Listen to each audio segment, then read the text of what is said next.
Morning, it's Cathryn here and I'm 2 weeks postpartum and I had a C-section 2 weeks ago and I'm feeling very sore still down there. I'm not one of these people who got up and climbed a mountain after 2 days because it actually was really sore afterwards, and I was taking paracetamol, ibuprofen and morphine quite a lot of the time over these 2 weeks. I think I've stopped taking them, but every now and then I'll have some paracetamol if my stitches start to pull or anything. I have been out in the car. I went to my mother-in-law's last night, which is about half an hour drive away, and that was absolutely fine. But when I came out of the hospital, I was just really sore and the stitches were really pulling, even though I had loads of painkillers going on. My scar doesn't look too bad. I didn't want to see it at first, but I have now kind of seen. I haven't like looked at it up close or anything, but I have seen it in the mirror from a distance. I can't see it looking down, but I can see it in the mirror, and I've only seen it from a distance, but the midwife at my 10-day appointment said that it was healing really well and that I might get some blood clots kind of coming off in the shower, and that's normal. Poppy's just like, "Mummy, you've got the door that Molly came out of in your belly. You've got a door in your belly." And she's just like, "I have to be careful of your door. I'm being careful of the door." So it's just like a parallel universe inside my belly to her at the moment. So our new little arrival is called Mollie May Kemble, and she was £7 exactly, and she was born at 10 o'clock. She is just a joy. She's a really good baby. She doesn't really cry. She kind of makes a little duck noise when she wants her milk, and that's it really. She's just a delight, and she is waking up in the night. I would say she's kind of like in a loose pattern of around every 3 hours, and she does take a long time to drink her milk. She'll have about 90 ml every 3 hours or so, but she does go for longer periods in the daytime, so I'm going to try and switch that to the night time, because last night she was up. I think Jim had her night feed at about 12, and then she woke up for me at about 3, and she didn't finish till about 4:10. So she's just learning how to feed really, but she does take a good hour because she likes to be burped a lot. She has a lot of wind. So this is Molly. She is the cutest little thing. I think she's rooting at the moment. Or she's just trying to get comfortable.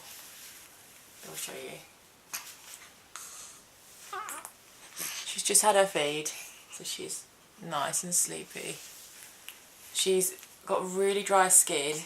I have been putting oil on.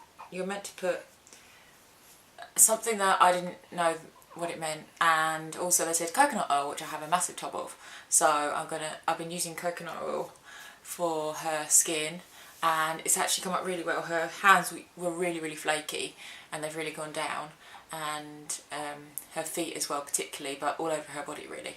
They said not to use baby oil because it has acid in it, so that's a bit conflicting. If Johnson's baby oil is meant to be for babies, maybe it's just not meant to be for newborns.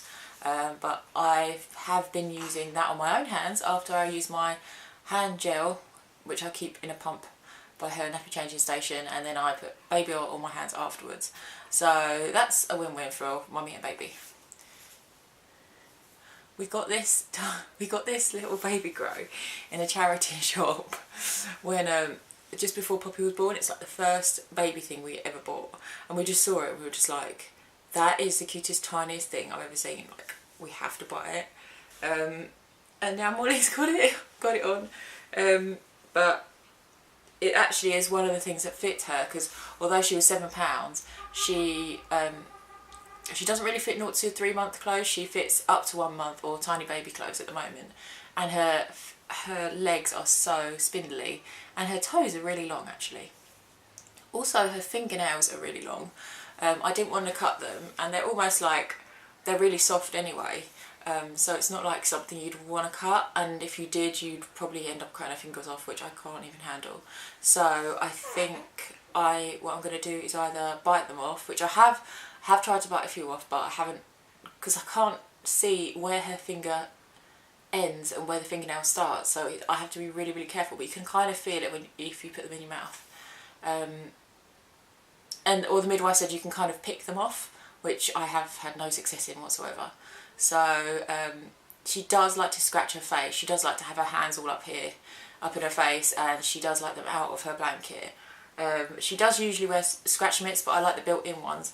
This onesie actually hasn't got built-in ones, but I do like the built-in ones, otherwise they just fall off. Her cord stump fell off finally a few days ago, and now we can give her a bath, so we actually haven't done that yet, which is a bit skank. But are you going to open your eyes?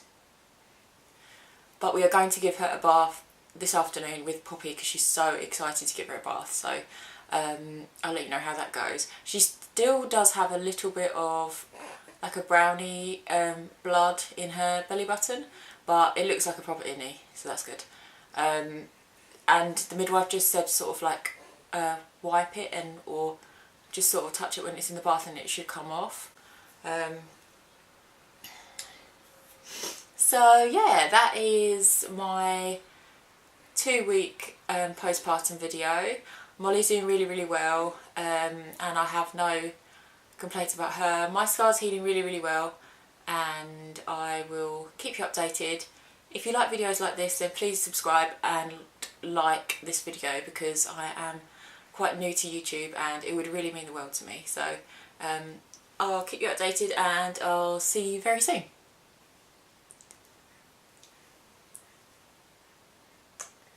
Mollie May, you're gorgeous.